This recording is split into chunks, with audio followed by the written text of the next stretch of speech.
Good afternoon. It's a pleasure to see you here. And I understand that you're coming from different places with different agendas, research agendas, interested in a number of various issues. And I'm not used to talk seated, but I feel like I will have to get used, right? Hopefully I can see you all and you can see me. And yeah, I'll have a PowerPoint. So I noticed that in the description of your summer school, it was the point that you're also going to look into how state policies, nationalism, how change of geopolitics influence the region, and what happened to the identity of people, and nations, and groups in this region, but not just this local, but wider Central East European region and up to Caucasus. And I thought, like, oh, it's exactly up into my avenue of research. And that's exactly what I'm also interested in about.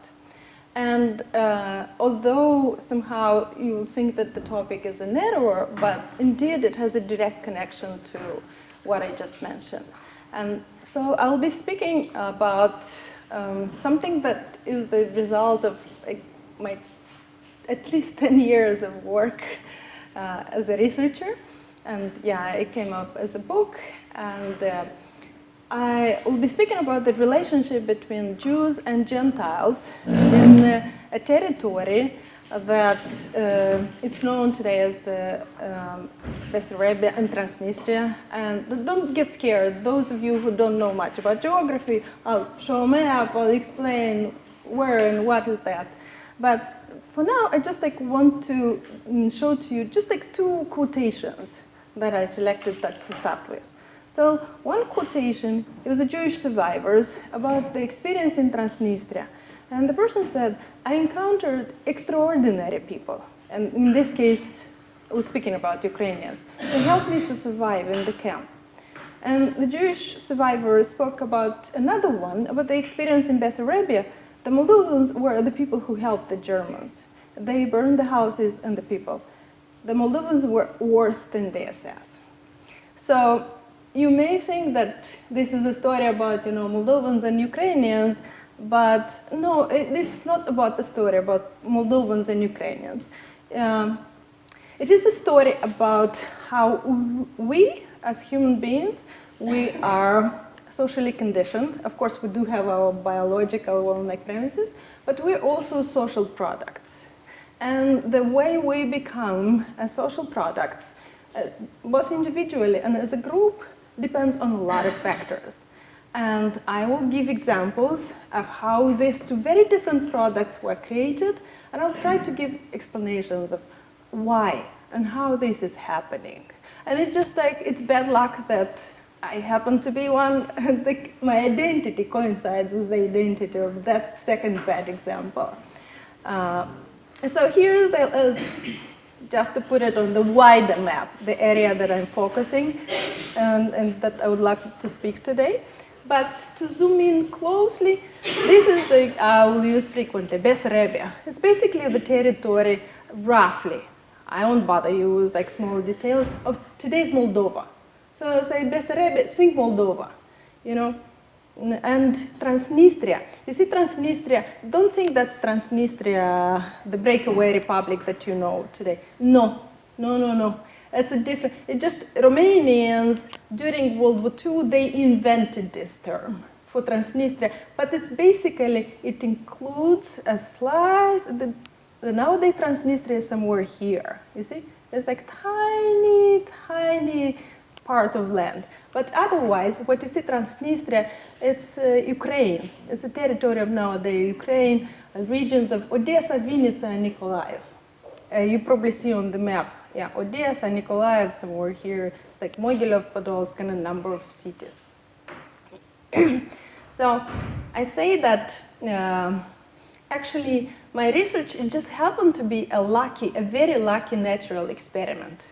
Why is this lucky natural experiment? Is that if you look at this territory, it has a lot in common. It definitely has one century of common history. Both like Bessarabia and Transnistria, they were part of Tsarist Russia for like more than a century.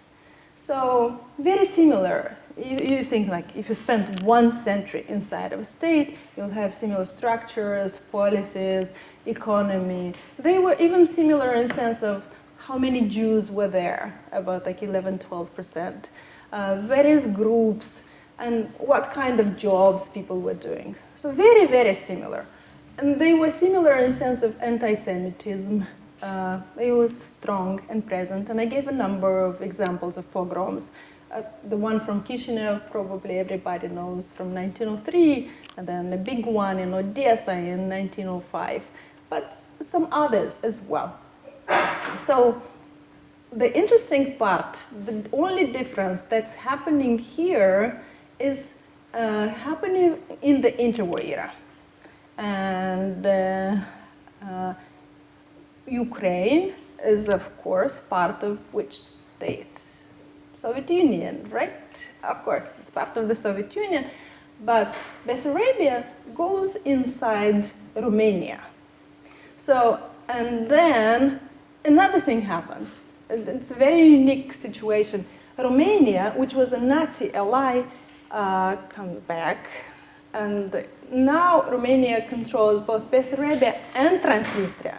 It just occupies a part of Ukraine. So I look then at what happened during 1941, 1944. That's the period when the Romanians entered here and they were in charge. And I look at how the local civilian population is behaving towards Jews. I'm not interested in the army. I'm not interested in the gendarmes because, you know, it's a different story. They have orders, they have, I would tell a different story in a different way. But I look at the civilians, you know, nobody forces you to do anything. It's like out of your own, whatever kind of impulses you have to do. So just to put it on the map, that I used a lot of sources. I used like over 300 testimonies with Jews who survived. They left it everywhere in Yad Vashem, which is in Jerusalem, in Israel. The Shoah Foundation Institute, which is mostly known as Steven Spielberg's archives, maybe you've heard about it. And then I collected archival materials from all these like number of countries. I sent questionnaires, I called survivors, I tried to collect information in like a number of possible ways. And also I did interviews with non-Jews, you know, because I wanted to have the story coming from different angles. I just did not want to have one story, even if it's the story that's told by survivors. I wanted to see what the documents in the archive say, what the Moldovans or Ukrainians or Russians say. I wanted to have it told, that story, from different angles. And I will give you the results of my findings, but before I'll get to the results, I'm assuming, and I'm sorry if I'm wrong, that you don't know much about the Holocaust in Romania. Am I right to make this assumption? Good. Yeah? I read one very nice book, Anne Frank. Okay. And so it's very intensively describe all their life every day, how they survive, how they start, and I really recommend it. She's very small, 15 years old lady. It was interesting from her point of view to understand what was going on.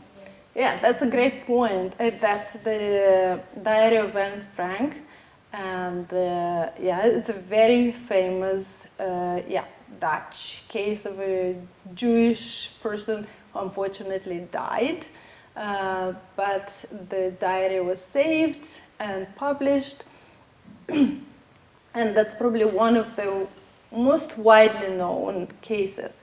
And it's also very interesting, if you think about the Dutch community of Jews, like it's so much smaller community compared to other Polish communities, Hungarian communities, even to Romanian communities. But just recently I was in Jerusalem and they have a new exhibit, a new visual exhibit. And they were talking to me and saying that more than 40% of their material comes from Netherlands. And they said, like, why is that? It's just because it was a wealthier community in general. So it's about who had cameras, who had the possibility to do pictures and to save them. So as a result, you have this very uneven documentation of the Holocaust in different countries. And it's like so fascinating how the results of documentation left is not necessarily connected to the numbers, but to other like economical realities inside a country. But speaking about the Romanian Holocaust, is very strange somehow what the Romanians did, and the person who was in charge was Ion Antonescu, who was a military dictator. I'll go back to the map because I want to show it to you. The map. See the map? So you see what he does? He basically is interested, he takes actions against Jews from Bessarabia, Bukovina, and Transnistria. These are like 3 types of Jewry that he's interested in. And, and they will do some very bad things to the Jewry in Romania, but this would be mostly losing your jobs, losing your houses, being sent to kind of labor battalions, but not the same policy of destruction that was implemented in this, like Bessarabia, here's Bukovina and people from Ukraine. Do you have people from Ukraine here? Like, yeah? So they would know that Chernivtsi region and more. It would be very different, much more lethal. And so it's a strange design of destruction. You know what they do? They basically kill all Jews in villages. Immediately, as they enter a village, they kill everybody in villages, from old to the baby, newborn. In towns, they collect them and keep them interned for, it could be weeks, it could be months. And then they deport them across I'll go back to the map again. So they intern them here, and then they deport across the river Dniester and through Transnistria. So Transnistria will become such called dumping ground. And that's why it's so important. You'll hear a lot about the Holocaust in Transnistria. And the policies implemented to the local Jews from Transnistria, which were Russian-speaking, Ukrainian-speaking, Yiddish-speaking, is very similar. I want to show you maybe a couple of photographs so that you will be able to better imagine or visualize what happened. So here's a photograph on the wake of deportation to Transnistria. And yeah, you can see, what can you see here? What are the first things that you kind of jump to you on these photographs? What can you observe? A lot of old people, maybe? Yeah, a lot of old people, definitely. Yeah, you definitely people in the front row, you see like older with beards. What else can you see? Yeah? They do not have any belongings with no things, nothing. Yeah, yeah. You look at them and you wonder, it's like, yeah, kind of empty-handed. Mm-hmm. It's paradoxical, but they look are indifferent. Uh-huh. Not. Yeah, yeah. No, they look, it's like probably a better word like to describe. I understand what you say, kind of apathetical. Yeah, it's just, also you wonder, did they went through the state of fear, of anger, of despair, or is it just, you've got no energy and you've got apathetic at this time? Can you see anything else on this photograph? Yeah, yeah, definitely. You see this person's face? You see this person's face? Yeah, they definitely bleeding. So they went through some kind of abuse, and there are shots from different angles. Yeah. May I ask who took this picture? Yes. Yeah. You know, we have like just the information about this Mont Wiesenthal. Most of them were taken by German soldiers. Yeah. Usually German soldiers would come with Romanian soldiers for the military actions, and it's mostly them, and more frequently would have cameras than anybody else. So a lot of them taken by Germans. Yeah.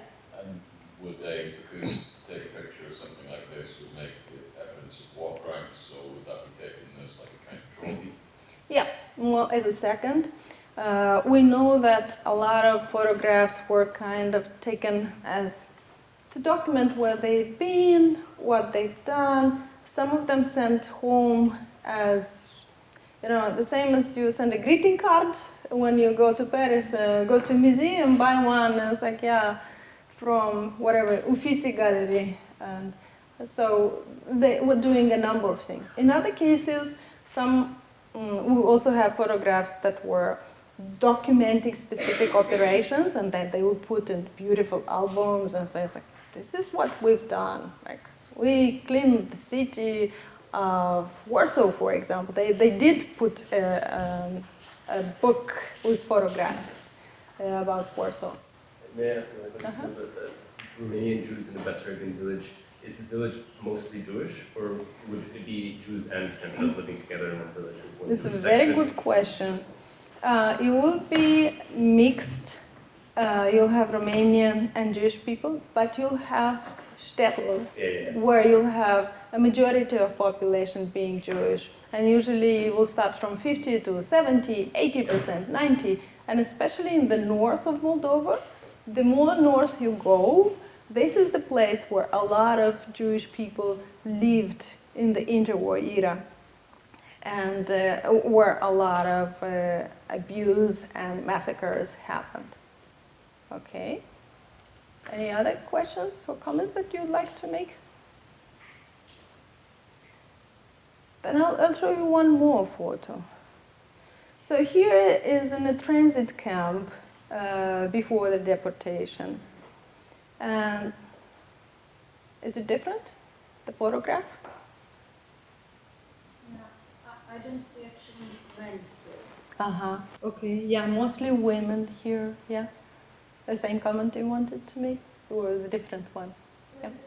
Yeah, yeah. And also, they're all kind of standing now, and we don't know, are they standing because they want to go, or are they standing because...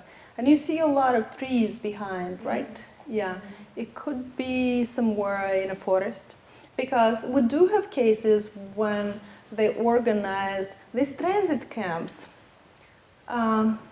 It's the idea of camp may not coincide with what you think as a camp, you know, like a place with barracks.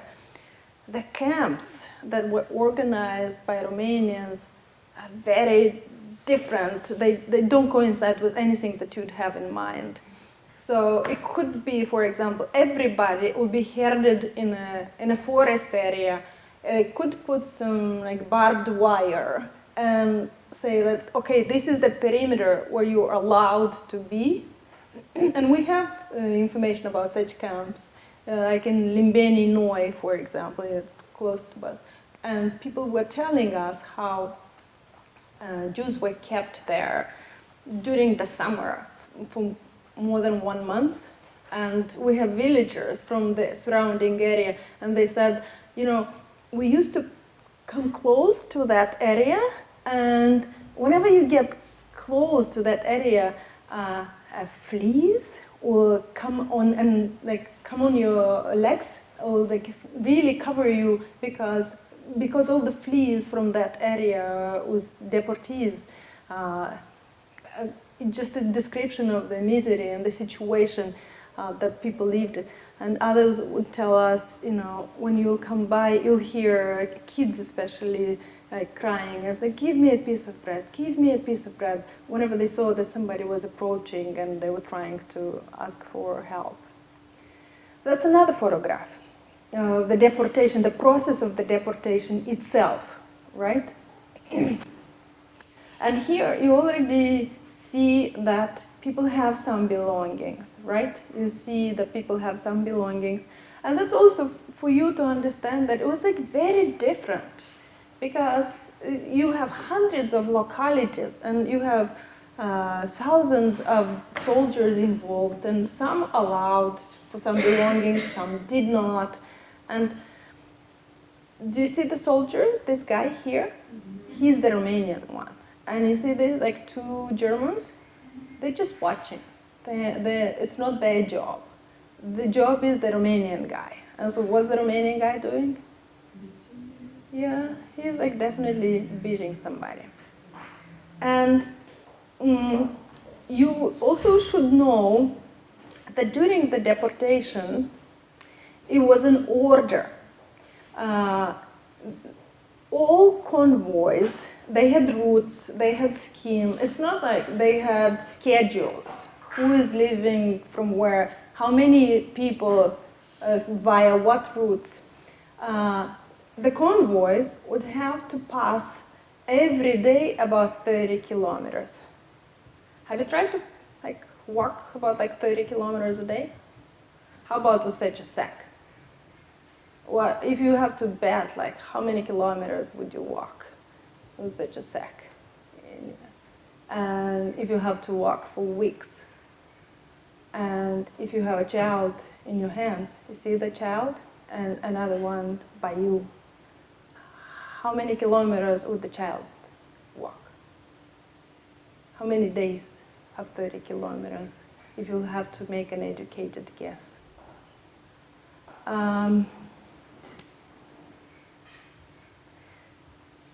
So here is the river, because I showed you before on the map that they were coming close to the river Dniester, and then they were moved across the river by ferries, by boats, by everything that was available across, and then marched again. And you see that we're talking about hundreds and thousands of people stuck here and waiting for the transportation. We have cases, testimonies about young mothers drowning their children. At that time, the despair and the kind of apathy that you noticed, it's just some people lost any hope, and they wouldn't have food to feed their children, and they probably understood that the future is going to be only worse, nothing better is going to happen. But I want to now, because this is the kind of a structure of the Holocaust, this is kind of the broader model of the Holocaust, so that you understand what happened, and that's the first part. I'll tell a little bit more also about Transnistria, but now I'm making a step back again, and now I will explain about the attitude of civilians towards Jews in Bessarabia and Transnistria. And so I called it the litmus test of collaboration, what's happening in the summer of 1941. And the Bessarabians, Moldovans, unfortunately, they did not pass the test. And we now have knowledge about numerous pogroms with the involvement of civilian population. And here I put just a number of cases. Most of you don't know the name of these towns, and you don't need to know the name of these towns because they don't tell you anything. I was shocked myself when I was doing research not to discover in Transnistria a single case of pogroms. And I mean a single case when a group of civilians would attack Jews in order to inflict pain, to beat, to kill them. And of course, I was intrigued, I was looking, I was trying to talk to scholars, I was looking through documentations, testimonies, but that is the result. And of course, I will try to explain why this result. But before I move on, I want to tell you a little bit of a story. I'll just choose one case from here. It's in the town of Pepeni. It's here it's a small town in the north of Moldova. And there, at the beginning of July, the Romanians entered, they established the authority. Immediately, among the first things they did, they collected about like 300 Jews in the building in the middle of the village. They kept them there for several days, and then a rumor spread that the Soviets are going to counterattack. And if they're going to counterattack, they're going to free the Jews from the building. So we have only 3 Romanians inside the village. This is the head of the gendarmerie with 2 more guys, 2 gendarmes. So to kill 300 people is like kind of a lot. So what the guy does, he's asking for volunteers. Whoever's willing to come, please come to help kill the Jews. And now we know from a number of testimonies and archival materials and post-war trials that about 50 locals came, most of them in their 20s, 30s, most of them married with kids. They came, very few had weapons because, like some found weapons dropped by Soviets who retreated, but they came with agricultural tools, with hoes, with shots, with whatever agricultural tools, with bats. So they came to that building. What's happening next is that the gendarmes and the head of gendarmerie, they throw several grenades inside the building. And they go inside with weapons to kill whoever survived after the explosion. But the Moldovans are around the perimeter of the house because it's a house that has windows and several doors. So their task is to kill whoever's trying to escape through the window. This is what they do. And at the end, when no sound, nobody is trying to escape, they enter inside the building, and with those agricultural tools, they basically finish off everybody inside the building. So what I'm going to do, I will read for you some testimonies, because when the Soviets came to the village in 1944, believe it or not, they arrested over 30 people. They haven't arrested them all, Of course, they needed some research, so they arrested 7 at the beginning, a couple of months, 3 more, and then 10 more, and so on. So in several years, they arrested more than 30 people. 6 of them were given death sentences, and the rest of them received significant sentences. But these testimonies are from the interrogation material. These are the guys who explain what happened during the process. So you'd recognize the language of the testimony as it's transcribed. It's kind of official and, made to sound kind of unemotional, detached. But one of the perpetrators was called Sadovei. This is what he has in one of his interrogation. He says that after the shooting stopped outside, and while the moans of the people who are not dead yet could still be heard, I entered the building with a club in my hands and saw a horrible image. People who were alive were hiding behind the dead ones, hoping to save their lives. But they did not manage to do this. I personally killed 15 people inside the house itself with my club.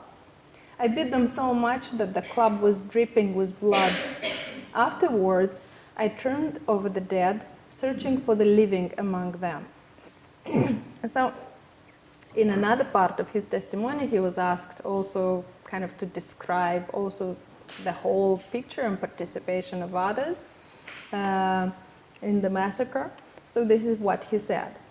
We were all armed with strong clubs, with which you could easily kill a person. Equally, each of us took part in trying to make it impossible for the Jews to escape. While shooting was going on, we used bats to kill anyone trying to escape through the window. There were times when the defenseless victims, rushing from one side to the other, headed towards the window, hoping to be saved.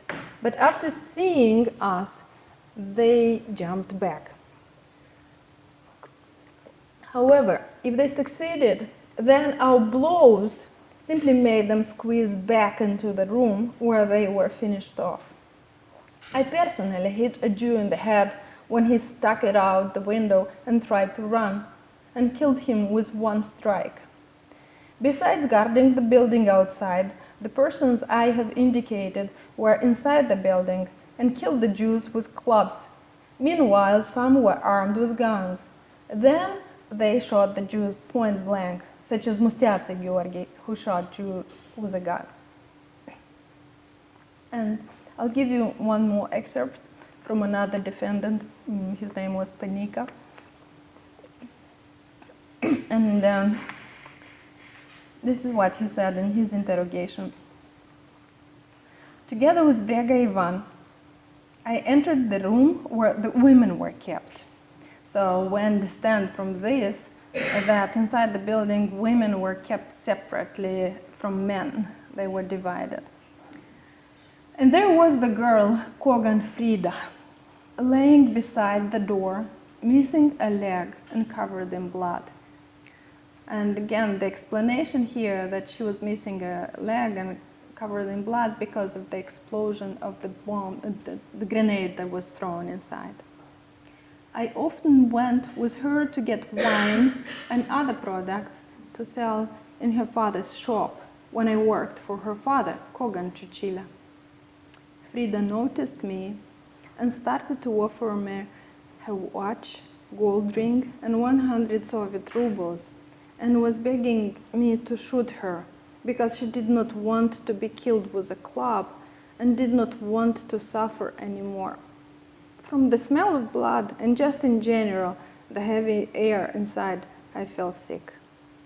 So he's saying that he left the building and he asked another body to go and shoot her, and the guy did it. So that was the kind of help that he extended to that person with whom he worked before the war. But did he take what she was offering? Like the He money? didn't say about this, and we don't know from the minutes of the interrogation, we don't know. It's so interesting. Frequently you read the documents and you feel like you have questions. You would want to ask questions, but there is no possibilities. In other cases, sometimes you may discover later, accidentally, some responses to your questions, but he doesn't say. But we do know that looting was widely implemented. And we also know that in those shtetls where Jews lived during that period of June, July, people describe a situation which was like a carnival of looting. They talk about feathers flying in the air.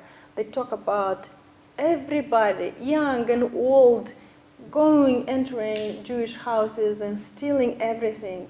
Women coming with their apron, and pouring sugar, and taking sugar, and kids taking balls and pencils and entering people's houses just to look for something. And it's a situation that nobody's hiding. Nobody's thinking that this is bad. We have a testimony from a village when locals actually divided their stadium because it was central, the stadium, in portions, because it was difficult to carry everything at once at home, and usually Jews lived in the center of that village. So what they were doing, they were dragging the loot to that stadium on their parcels. So they divided, that's my parcel, so they're storing them on that parcels of land, and then we're taking everything home, not to make too many trips, at home.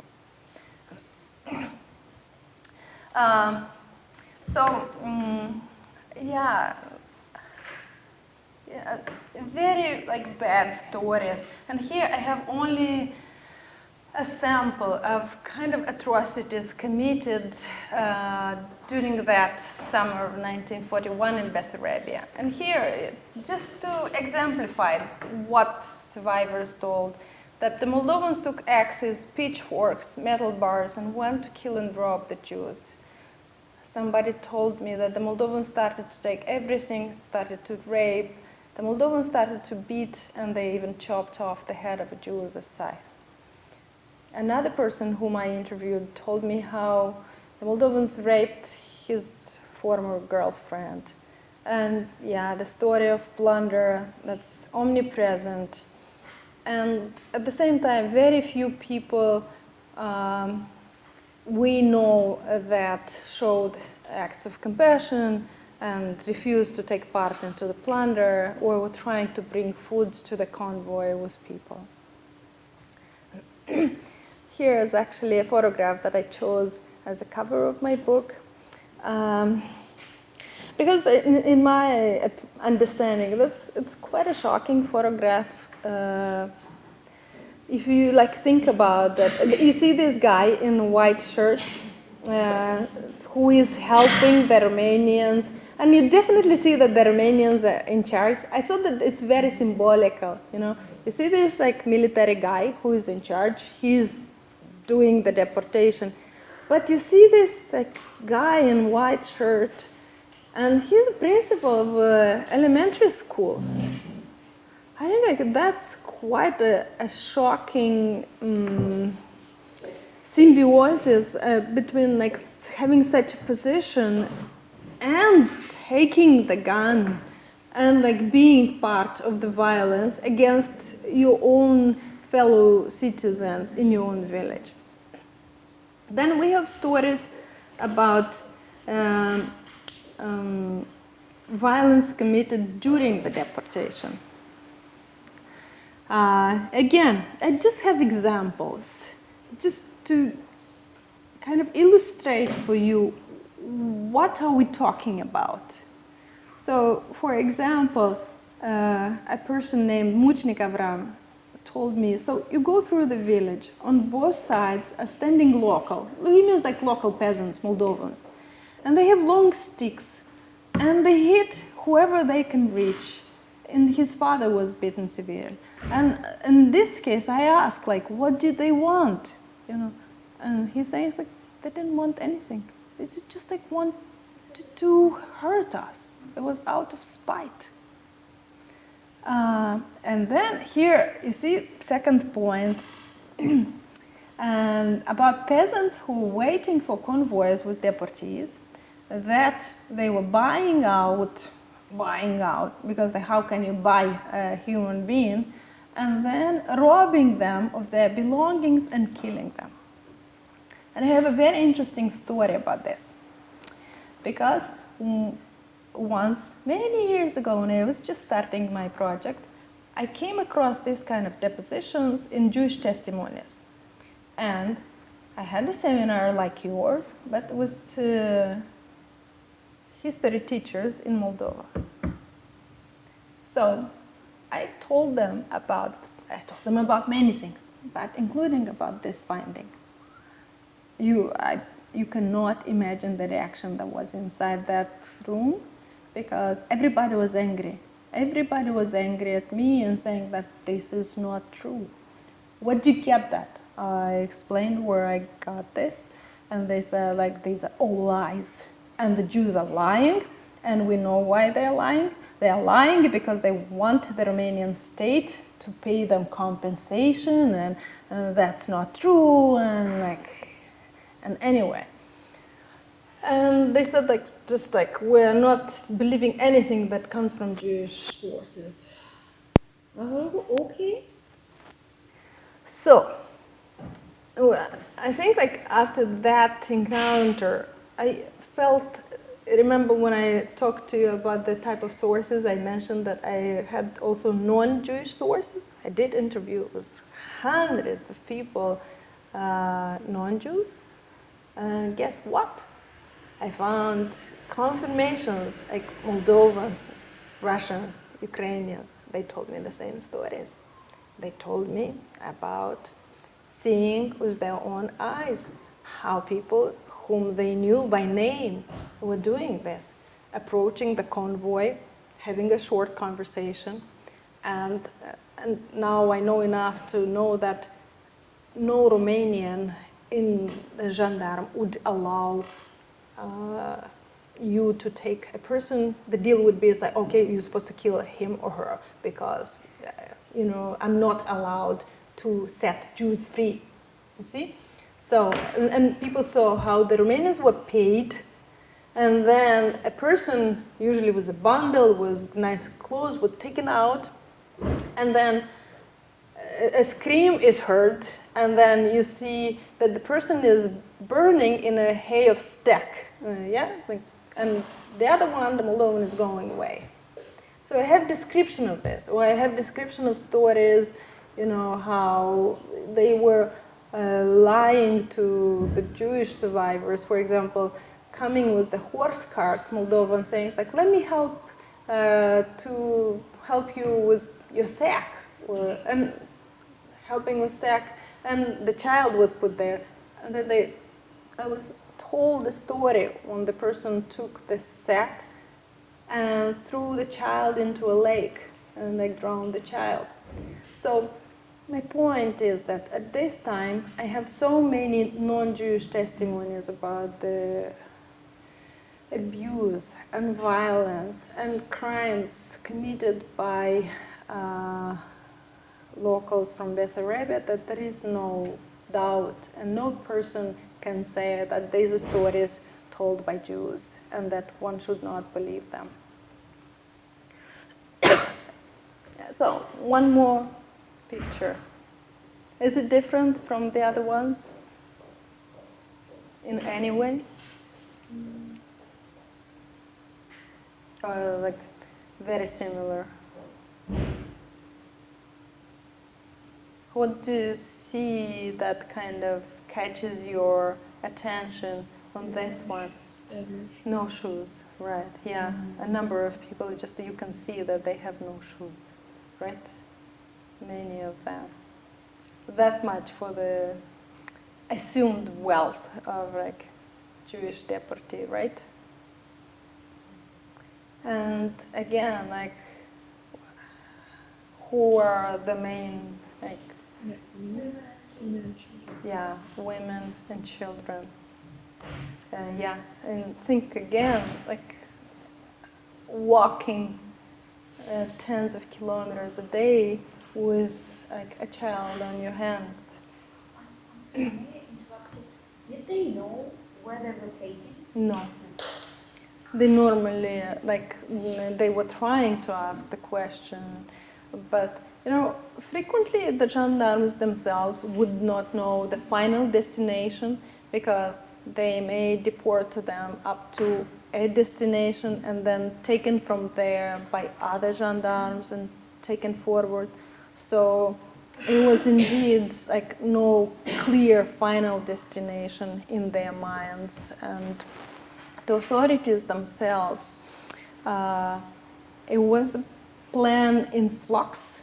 They were deporting them to Transnistria with the hope that the German and Romanian army will move forward quick enough, and then they will move those deportees even further east. In their mind, what they were doing is just like pushing them as far away east in the Soviet territory as possible. Okay? Any other kind of questions or reactions? Okay. So more photographs. Again, it's just people, and you could see that season is different. You see that here is probably summer. Here is probably already a little bit like later. It could be August, September. Then Transnistria. Well, in Transnistria, the pattern of the Holocaust is even more difficult to comprehend and even more atrocious. Because what you should understand that for Romanians, when they stepped the territory of Transnistria, this is a Soviet territory. So for them, this is a real enemy land. And the Jews that they encountered here and on these photographs, these are Soviet Jews who grew up inside the Soviet Union. So they see them as the worst of the worst. And they have really lethal policies towards those Jews who were Soviet citizens. In the city of Odessa itself, we know that over 20,000 people were killed in Odessa, Jewish people. And it was because of a retaliation action, because it was an explosion in the military headquarters, but the Romanians decided that the guilty ones are the Jews. So they gathered about 20,000 Jews in barracks, and they set them on fire, they gunned them, they burned the bodies. It was one of the first mass number atrocities committed by Romanians. It's one of the first ones then in the post-war trials that was put against Romanians.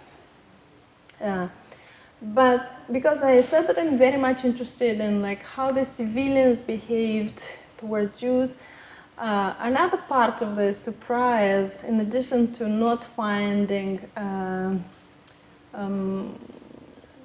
pogroms in this area, it just the Jewish survivors told was relative good feelings about rural Transnistria.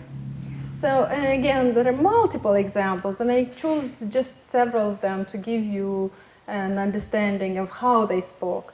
So this is certainly this support was very important, and without it, I cannot even imagine how we would have survived, because we would have died because of hunger. That's it. And a lot of children, especially, they mostly survived by the help of local non-Jews, because they were going around begging, or they're going around asking to be provided some kind of work and to be paid in food, and this is how they survived. So that somebody explained to me, so we had no means of subsistence, so what could the children do? And you see the years, 1941 until 1944. What do you do? Get under the barbed wire and work to nearby houses and beg. There were cases of children being adopted by the local Jewish children, I mean. Of course, they were not too numerous, but they were numerous enough for the Romanian authorities to notice and to give an order that these kind of children to be found and taken back where they belonged to. And barter and work as a source of survival was also very prominent in the relationship with between Jews and non-Jews. Here is a photograph of a boy from a ghetto in Transnistria.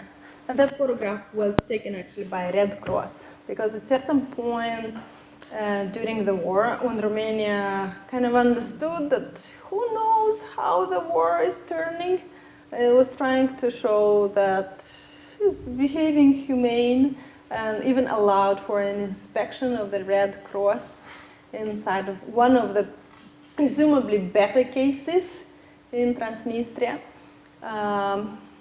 And also they started to think about how to allow some of the deportees, especially orphans, children orphans, to go back. It was all done strategically, thinking about, in case Germany and Romania, of course, which is Germany is a lie, they lose the war, they will have to pay one day. So it's better start kind of early to compensate for the atrocities they committed.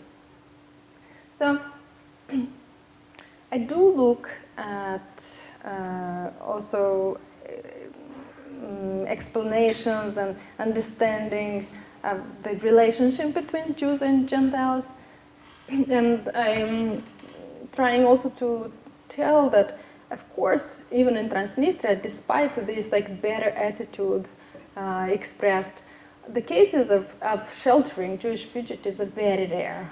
And people are telling us, those who survived, they said that, well, even if they were compassionate, nobody would take us into their houses because they were simply afraid.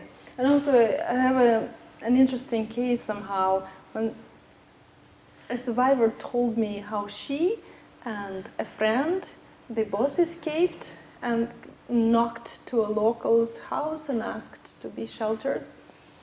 And the person looked at them and said to one, said that, I'll take you inside the house. And looked at the second, like, I won't take you because like I'm too afraid. She was looking too Jewish, the second one, and said that you can sleep somewhere, in my garden, but like I am too afraid, to be caught with you in my house. So, and that's what I'm trying to say, that it's about situation, it's about how people also feel. But I do came across cases when an entire village knew about 2 Jewish children that were hiding, and people were helping them to move from one house into another one. And when Romanian gendarmes learned about these 2 children, and they started a search from house to house, the locals helped them to escape to a field of wheat and to hide in the field of wheat. That's interesting. Also, from the materials that I collected, it's visible that especially in Transnistria, there was a strong connection between former classmates, and we have a number of examples of former classmates bringing food, bringing medicine, helping. I remember vividly a case when in Odessa, it was a young boy, 16, was taken over by a gendarme with a gun, taking him on the street, and another Russian boy, just like a former classmate, just saw him, and believe it or not, he jumped on the soldier so that to set free, to allow for the other boy to run away. And luckily he wasn't killed, but of course it's an extraordinary danger to take upon. And of course, because of this kind of incidents of help, I give you just like one example of a young Jewish survivor, in this case from Odessa. He said that in that time, all our Soviet youth were patriotic. And of course, many will disagree, but in general, I would say that a lot of survivors felt that their experience in interwar Transnistria, in interactions with the local, was better than Bessarabia. And here now I have the graph to convince you. Because I also did some statistical analysis. I took 50 interviews randomly, 50 interviews from that collection of 300 of testimonies, and I coded them about the relationship between Jews and non-Jews, any kind of encounter. So it's very interesting, like what I found. And you don't need to, again, like I don't want to complicate too much a story for you. But you see, -4 and +4, yeah? It's like, that's really bad. The kind of attitude here in -4 is like, non-Jews killed Jews. They raped and beated them. It's -3, they like plundered, they said bad words, they said good words, they, maybe bartered with them, they brought food to the camp, they sheltered them. You see, this is the whole, how it moves from the really bad to the really good, right? Okay, hopefully you can see the pointer, right? And I colored it by country, right? The interwar Romania or interwar Soviet Union. And look what's happening. The majority of good interactions, right? It's happening on the territory of Transnistria. And you see how little good interaction is on territory of Romania, meaning Bessarabia. And here, the bad interaction. You see that definitely more blue, right? This is Bessarabia. It's like much more, all the columns are taller than. And the interesting part is that, think like this. Here in Bessarabia, they spent only several months, because it was July, by the end of 41, they were all deported to Transnistria. So in 3 years and a half of interaction with Transnistrians, they experienced less violence, less bad things than in several months in Bessarabia. You see the columns that are taller here? So they experienced in several months more bad things than they experienced during the entire war in Transnistria. I think that's the kind of telling things. And of course, I want to explain the difference. Well, if you'd have to make a guess, what would you say? What is the explanation to this? Very different. Make a guess. Don't worry, it's not like a contest, it's not... If you'd have to think about, like, what kind of factors you'd think that maybe influenced? Yep. Well, I would say like Romania already in the 30s was very fascist, and there was lots of like very, very fascist anti-Semitic, like older anti-Semitic politicians. Okay. So that probably influenced the overall, attitude towards Jewish population also. It's a very good assumption. I definitely included that one in my explanation. Yep, it's part of it. Indeed. What else do you think that may have influenced? I also think like in both like negatively and positively. Why the hell would the others like react? Yep. I mean, I can't really give an answer. Obviously, Romania were aligned with Nazis, so this will have been encouraged and normalized. But I'm not particularly satisfied with that as an answer because anti-Semitism is also a huge problem in the Soviet Union. So I can't really explain. Yeah, a very good point. Yeah, yep, definitely a Nazi ally. So they would encourage, and they did encourage. They even had schemes of creating teams and going into villages and like spreading the word. They were trying to galvanize the locals into. And the Germans did the same. They were trying to galvanize, and we have German reports, and it's like very interesting. They're very successful in the territories that were interwar: Poland, Baltic states, independent states. They have very bad success in the Soviet territories. So just the same pattern that you see here in this like too, the Germans, we see it in their reports. It's like everywhere. So, yeah. Maybe there was more integration between communities, for example, through school in the Soviet past. Where are you from? Where are you from? I'm from France. So it's like you definitely know more about integration than others. No, just kidding. Yeah, it's a very good point. It is about integration as well, and like in some societies are better integrated than others. Yeah. Okay. But it's hard to, I don't know, because you also hear the story of the Romanian person who worked in the shop and had a friend who was Frida, that also speaks of integration. That's a very good point. So what is integration? Yeah. It's like, what does it mean, integration? Does it mean like to be together or like, yeah? I was wondering, maybe like the school system was completely unified in the Soviet past, so when everybody was going to the same school and maybe it was not the same. Yeah, it's the game, it's like hot, yeah, getting closer, yeah, absolutely, yeah. You have good hints. Maybe there was more like resentment toward, to this person. He was working for the German, so there was some kind of like. Yeah, exactly. Yeah. How much was it? Was this actual acting on some kind of Soviet beliefs of equality that you think that people treated them better? You're all asking the right questions. This obviously exists in theory, but how much do people believe it? How much do people act on it enough to defend the Jews?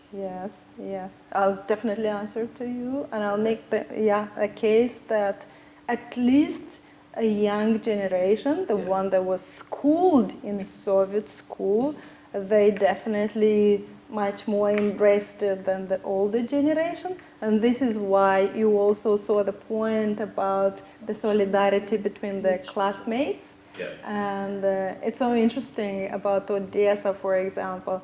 You know, like Vladimir Zhabotinsky, if you had the name, or maybe never heard the name, but yeah, an important person in Jewish Zionism not only, but he grew up in Odessa before, as a child, before the Soviet power.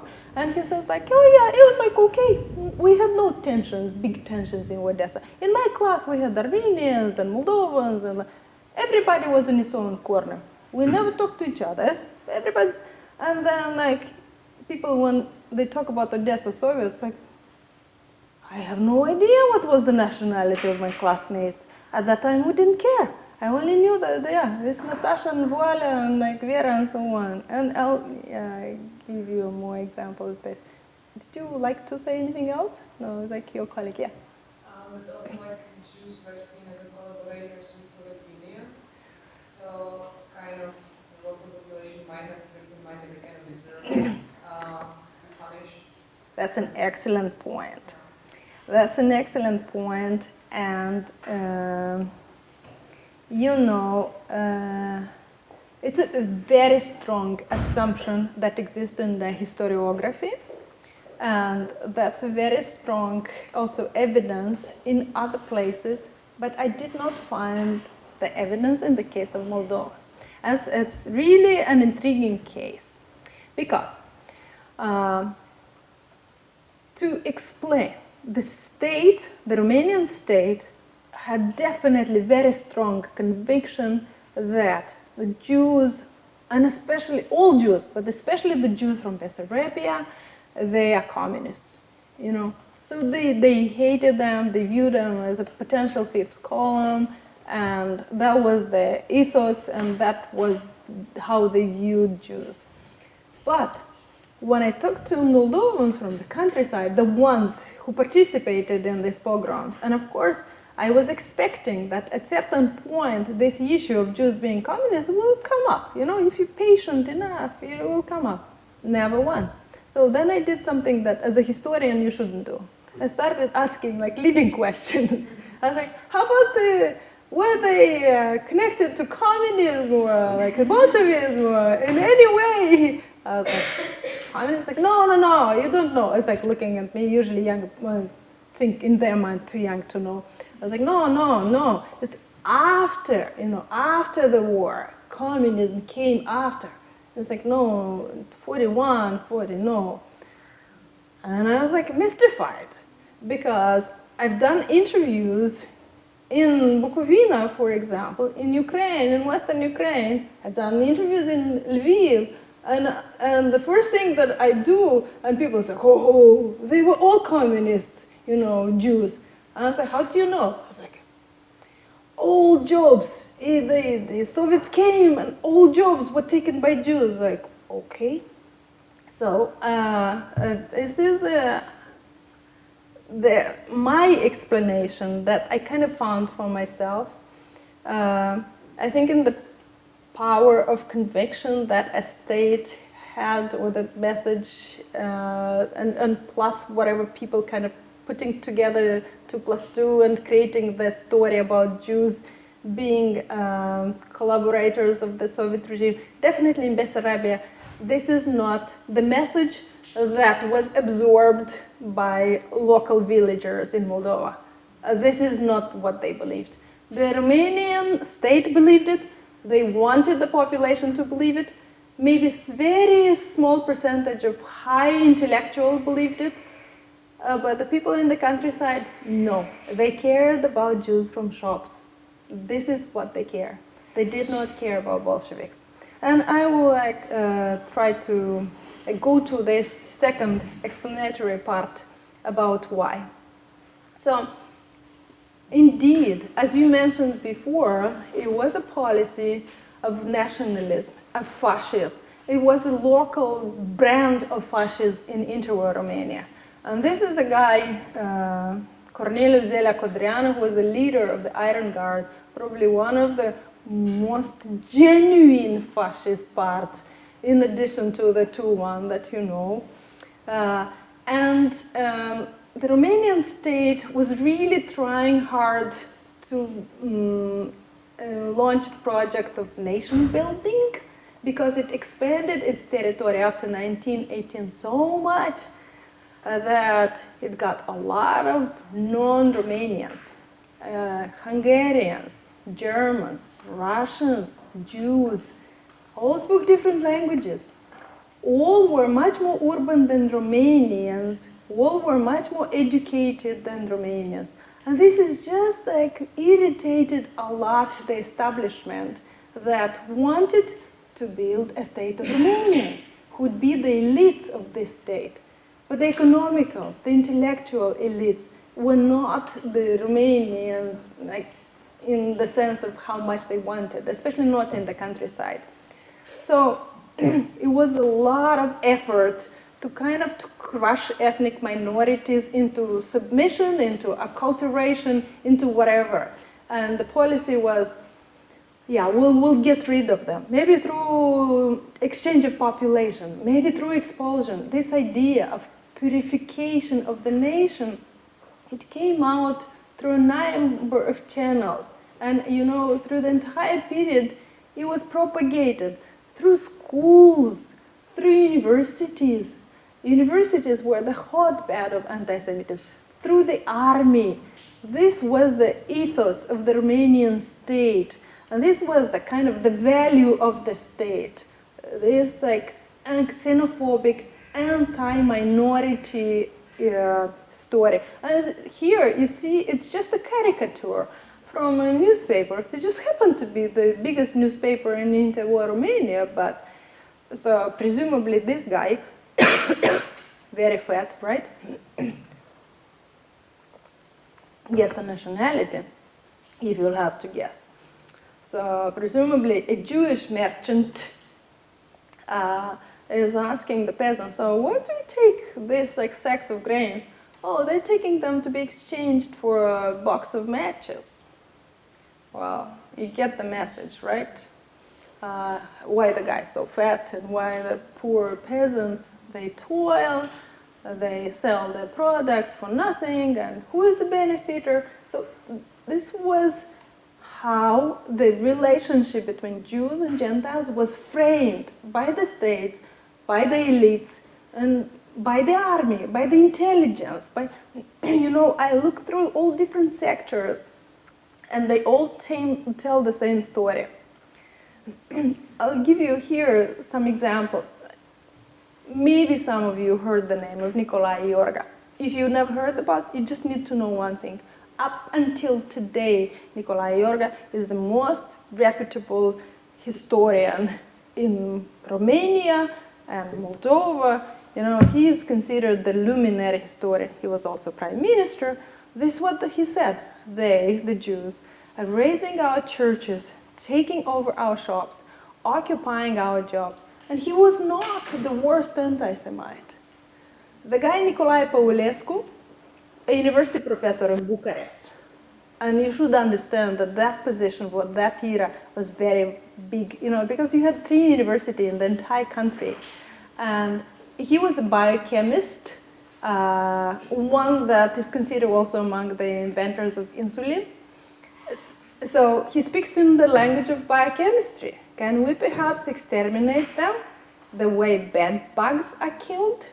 That would be the simplest, easiest, and fastest way to get rid of them. And then we have these parties, anti-Semitic parties, that are allowed to rally to have as an electoral platform anti-Semitism. So they go through village, from village to village. They sing songs, anti-Semitic songs. They meet with peasants. And this is the interwar era, is the first time when peasants are allowed to vote. And this is the first time when they're involved in electoral propaganda. And this electoral propaganda includes this segment. And the Kuzist party, which apropos had the biggest number of votes in Bessarabia, what do they promise? They promise one thing to population. If we come to power, we take all the property of Jews and we'll bring it to and give it to you, to Romanians. Did you hear, like, do you understand, like, what's going on here? It's a kind of a revolution. It's not a Bolshevik revolution, but it's a different type of revolution, right? An ethnic revolution. And they promise just to destroy others, not based on class, what the Soviets do, but based on ethnicity. And they choose to, like, promise to the Romanians that if they come to power, they're going to break the property of Jews and, like, distribute it among Romanians. And voila, Chișinău, the school in Chișinău for girls.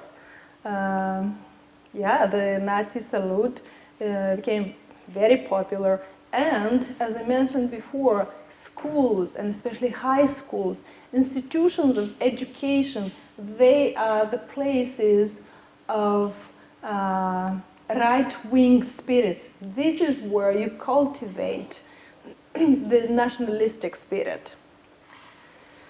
Of course, I'll be happy to talk more and give you details, but, like, I also want to speak a little bit about Transnistria and the Soviet experiment, because, yeah, the question is right. How about the Soviets? Isn't it that they were very anti-Semitic? It's true, but the story is very complex. And the story in the interwar era is the one that many people are not aware of. So, what's happening in the Soviet Union is that equal rights for Jews and non-Jews are introduced. Importantly, both on paper, but also in real life. And as we know, on paper there were many rights in Soviet Union. In reality, very few. But what's important here and now, that those few real rights, they were indeed the same for, you know, Russians, Jews, Moldovans, Ukrainians, Tatars, and so on and so forth. Also, anti-Semitism was punishable by law. And we know from court cases, it was punished. It wasn't just punishable, it was punished. This is why, for example, in Ukrainian, it was also introduced the ban on the word Žid. You know, it's like, as in Polish, Žid, Židovska, it doesn't have a pejorative connotation, but because in Russian, Žid has a very pejorative connotation, and the confusion that may be created between the Ukrainian and Russian, they banned the word Jew. You could go to jail, and people did go to jail, just by, like, throwing words at somebody. And there were a number of cases when, you know, you drunk and you attack Jews, you go to jail. So then the Soviet state started fighting anti-Semitism in a very interesting and complex number of ways. Creating literature, creating films. They created over 40 films about how Jews suffered during the Tsarist Russia, how Jews suffered during the Civil War, about the pogroms against Jews during the Civil War, and basically trying to explain to the population, to make them empathetic for the Jewish plight, and press and literature. And of course, you always wonder, okay, how do we know that these policies are efficient or not? I brought you here just one example of what I think that we see an evidence of efficiency. You see the rate of intermarriage between 1924 and 1939 between Jews and non-Jews. Look at the numbers. From 3.7 to 18.1 increase, and from 4.5 to 15.8 for women increase.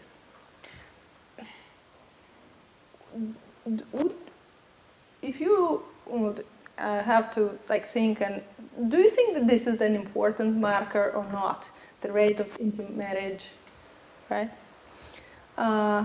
Yeah. Why do you think, like, this is an important marker? Well, it indicates that more people are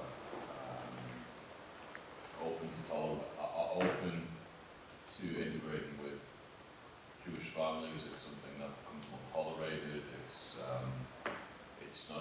not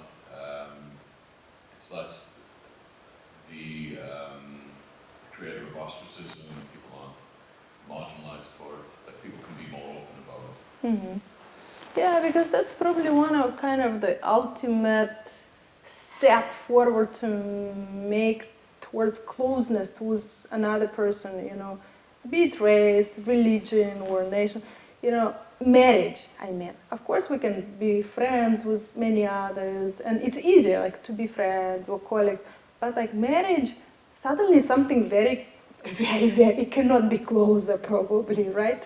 It's like part of the family, like who are going to be your children. So it is a different type of closeness that you allow to a person. So this is why, for example, in a society that's racist, that's like one good indicator. It's like, okay, let's see about the inter-race marriage. How big is that?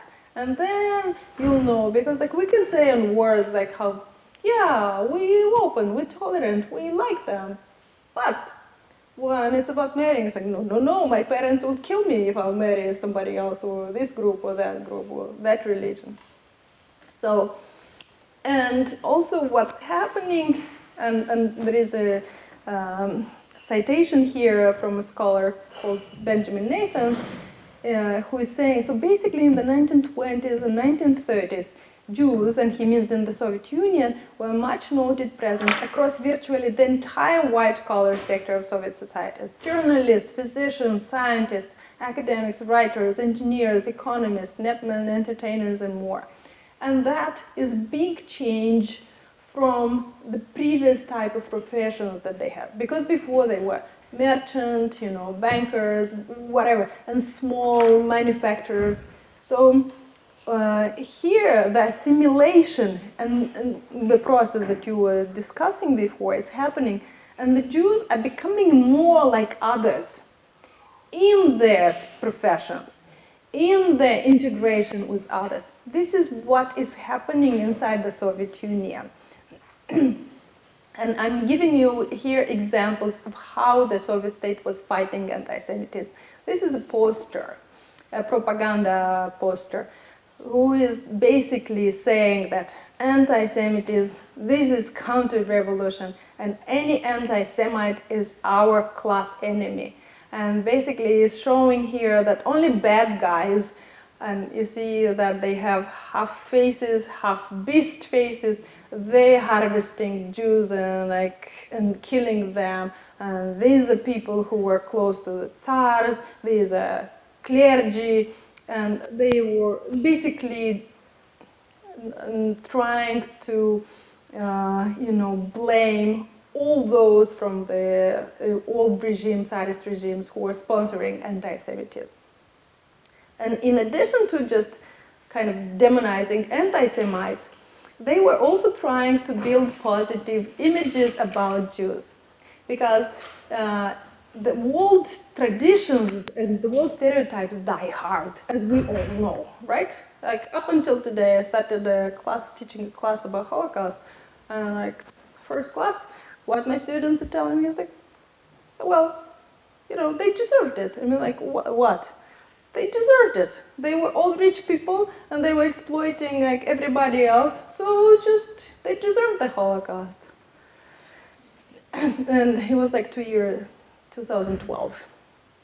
Well, here what you see how the Soviets are trying to build the image of Jews. This is from main newspapers. Jews, toiling in the field with a tractor, or these women toiling again and are involved in agricultural land and agricultural work. Why is it important to see them as involved in agricultural work? What kind of like stereotype they're trying to break? About their emotions. Yeah, exactly. Yeah. So they're trying to build new images among a non-Jewish population who sees that agricultural work is like, dignified, honest, and instead, merchants like about money and about stealing or tricking people and becoming rich. And also, even they're doing it even for young people, starting as young as like children. This is a whole book called like Jewish Kolkhoz, Jewish State Farm, and how Jews growing pigs, and of course the pigs. They're so integrated that they're not Jewish. Yeah, exactly. That's another point, and a lot of Jews would say it's like, yeah, whatever, maybe the Soviets succeeded, but they succeeded in eradicating the Jewish identity. And that's a whole discussion about this as well. But they were trying in this like children's book saying that it's a very interesting dialogue there when an old guy said, oh no, they won't succeed it because Jews, they don't know how to. The book says, but you know, Yasha, whoever was the older boy in the family, he said, no, grandpa is wrong. They will succeed it. They will work.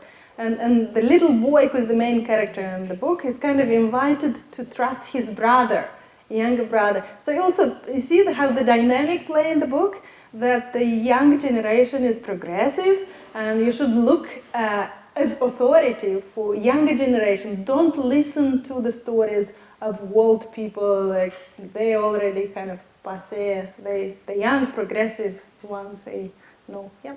Would you say that it was a general thing in in Soviet Union, or is it specifically Excellent question. regional politics? Voila! Here is a brochure for school staff produced by the Soviet Ministry of Education sent to all schools about fight with anti-Semitism in school. And there they gave indication how to fight. And they start from everything. Pay attention in the history classes, what you say and how you say about Jews. Pay attention about geography, and especially literature. And they go in the class of literature. When speaking about Dostoevsky, explain to the children that he is full of stereotypes about Jews and he is caricaturing them. And when speaking about Gogol, he's also just like making derogatory statements. You're supposed to explain like all these like details to the children, and they have detailed instructions about not allowing anti-Semitic jokes inside the classroom, not allowing anti-Semitic comments even on the break. And they say it's like it's not funny, and the teacher should not allow even a flit of smile or something. And they said like it should be really like zero tolerance in your fight with anti-Semitism. So we do see that it's centralized, and it's like, of course, it may play differently in different circumstances, but it was definitely a central effort, and it kind of controlled. And the fact that it was a heavily authoritarian state probably helped in kind of having this like heavy hand and allowing information through all channels at once. Definitely in a more democratic society, it's much more difficult to control and art and media and theater and everything and convey just one message. And it's easier in a heavily centralized state to control it. So I looked for traces of perceptions that still survived until today about Jews and how Jews are perceived in Bessarabia and Transnistria. And these are the examples of speaking about, like, yeah, the Moldovans and Jews got along well. Because the Ids were cheating, the Moldovans were working. Or another example is like, yeah, they were better dressed, better fed, we were poorer. And in Moldova or Bessarabia, almost each and every interview told me, yeah, we had a good relationship. And as an example, as an evidence of good relationship, they were telling me that Jews were giving merchandise for debt, right? But let's think a little bit about like how good is a relationship based on like giving something on debt? Is it good? Is it by default a wonderful relationship? Well, what's the problem with this type of relationship? Is there a problem? What might be the problem? It's exploitative. Yeah, it might be perceived as exploitative, definitely, and it's a power relationship, right? it's definitely viewed as, like we don't need to guess, like who is viewed as having the power in that relationship? The one who is giving for debt, right? Because they frequently say, it's like, yeah, and they gave for debt, and in the fall, they would ask whatever they want to. They will take my whole harvest, for whatever they gave me in the spring. So it is a power dynamic in this relationship that is described as positive, and it also comes with a deep economic resentment. And this is actually my main explanation to the violence that happened in Bessarabia. Economy. The economical tensions and economical envy and this hatred that existed towards a perceived difference between the lifestyle, between the level of wealth, between Romanians or Moldovans and Jews, that is at the core of this hatred. And was the difference in wealth more than perceived? Was it how Yes. accurate was it? Yes. I would say that it was a difference that was visible to any Moldovan peasant. And what Moldovan peasants did not understand, it was a difference between a rural lifestyle and an urban lifestyle. You know what's interesting? They were hating the Jews. They were living in the middle of their village, and they were hating them because they were very different. And they were living an urban lifestyle, the Jews, because they were having shops. They were not working in the field. So for peasants, it's like, you have all these people, they don't go in the field, they never experience sun, they eat stuff that they buy. I grow chicken, and he's buying them, and he's eating them. They have soft furniture. The peasants, they never buy furniture. So in their eyes, they see an island of urban kind of lifestyle that they can experience, they can notice, because the cities, they go and come, it's different. And they get to hate them. And they get to hate for what they represent. And my point is that, but then the parties and intellectuals, they come and help to consolidate this fear. Because we don't know if the parties and intelligentsia would have tried to dismantle this and say, it's not about Jews, it's about the state that misfunctions, that it's not distributing well, it's not helping you, they might have channel the anger as Bolsheviks did in other structures, class, whatever, and would look for other solutions. But they definitely were helped in channeling their anger and desire by others, who were definitely, I don't want to say smarter, but more astute in how to manipulate identity. And here, the testimonies that were given by people today and how they remember Jews, it's funny to see how different these testimonies. We were all the same. There wasn't any of this that he's a Jew and we are Moldovans or Ukrainians. And here's the essence of the Soviet experience. If work needed to be done in the field, they called us out, and there was no difference. The Soviet state would just grab you and put to work. And somebody said that I didn't even understand, didn't have this thought in my head that there was a difference between Jews, Ukrainians, Moldovans. And many non-Jews told that Jews were hardworking, they were working in collective farms. So what we see that the situation changed. And I watched the clock and moving to conclusions. And as I said, that it is about state policies, my research. And I do believe, because of my research, that state citizenship and nationality policies can transform the ethnic animosities, or not just ethnic, any kind of animosity. I do believe that the state has the tool, and it's very important to have the political will and nationality policy to be framed wisely to get success. And I give here some examples how these policies should be. It's about equality of rights, and of course, like persecuting for manifestation of slander. At the same time, one state should construct positive images of a minority. What I would think about the sexual minority these days, you know, you can take any group that is hated today, and you can think in this sense of applying the similar approach of how to deconstruct positive images and how to construct good ones. And of course, physical integration has a role to play. Yep.